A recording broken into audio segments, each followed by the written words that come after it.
Cada cosa se esfuerza, en cuanto está en ella, por perseverar en su ser. Baruch Spinoza. Ética demostrada según el orden geométrico. Parte tercera, proposición 6.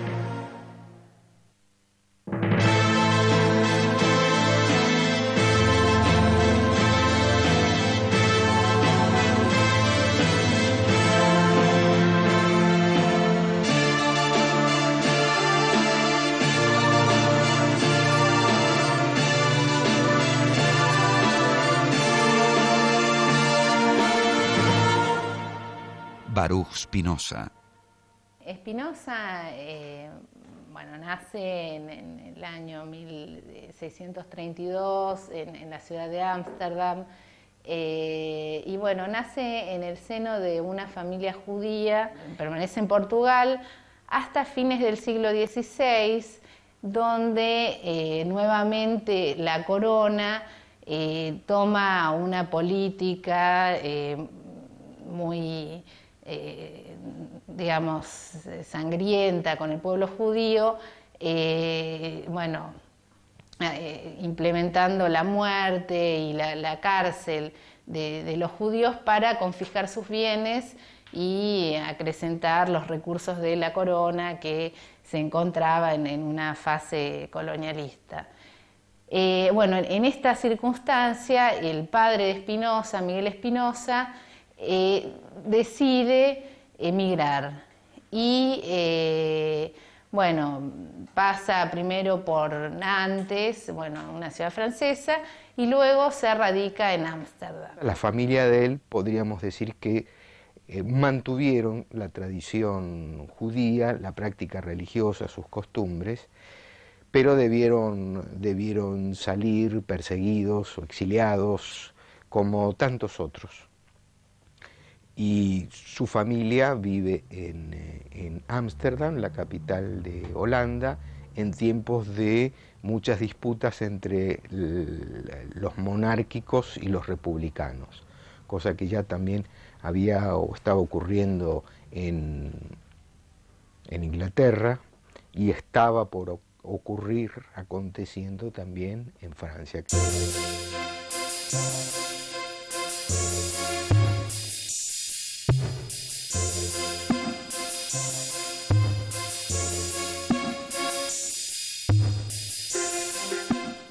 Baruch Spinoza, también conocido como Benedicto Spinoza, perteneció a una familia que ocupaba una buena posición en la comunidad judía de Ámsterdam. El padre de Baruch era un rico comerciante y trató de dar a su hijo una educación impecable. Con el tiempo, el joven colaboró con las actividades comerciales familiares, pero sus intereses eran otros. Su padre empezó a pensar en él como en un futuro rabino. Comienza teniendo una educación, digamos, religiosa en la comunidad, digamos, en la escuela de la comunidad judía, y se dedica a estudiar, por ejemplo, el Antiguo Testamento, a estudiar hebreo, para conocer y leer las Sagradas Escrituras. Entonces es sobre todo una educación religiosa la que él comienza a tener, que de alguna manera influye en su pensamiento porque tiene por centro a Dios. Y la idea fundamental de toda su filosofía parte digamos, de la idea de Dios y de entender qué cualidades y atributos surgen de esa idea de Dios, ¿no? Así que ya desde el principio, de sus primeros tiempos, la educación que recibe Spinoza es una educación religiosa, que de alguna manera le enseña o lo lleva a poner a Dios como centro de todos sus pensamientos, ¿no? Lo que va advirtiendo Spinoza es que la práctica religiosa, las formas institucionales de la religión judía y otras también, le parecían como reñidas con el espíritu mismo de la religión y básicamente el pensamiento judío. De eso parte desde allí hasta llegar a una revisión y una reformulación de la misma idea de Dios. Allí es donde aparecen una de las características verdaderamente escandalosas de su pensamiento.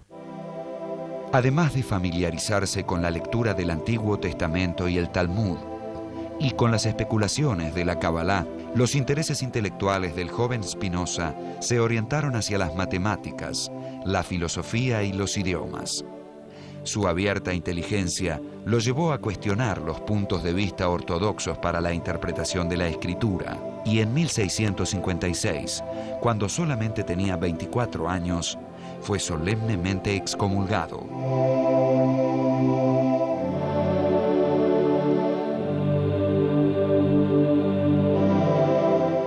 De modo que a partir de ese momento quedó prohibido a cualquier miembro de la comunidad judía leer sus textos, relacionarse con él e incluso acercarse físicamente a su persona.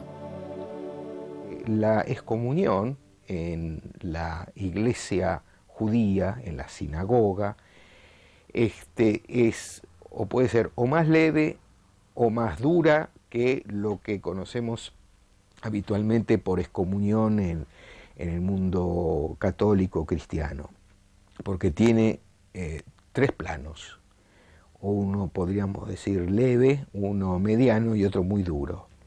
La que recibió, la que le infligieron a Spinoza es la muy dura, que se llama el jerem.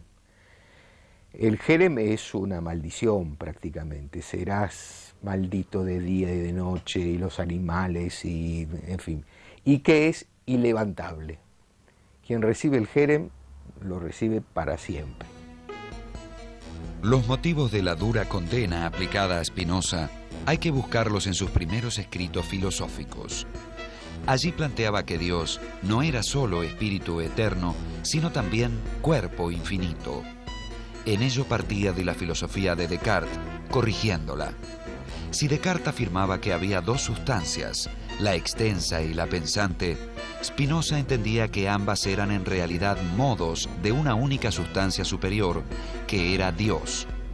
Pero, de este modo, al conferir la extensión infinita a la sustancia divina, se la identificaba con el universo, con la naturaleza. Para los rabinos, esto era simple panteísmo.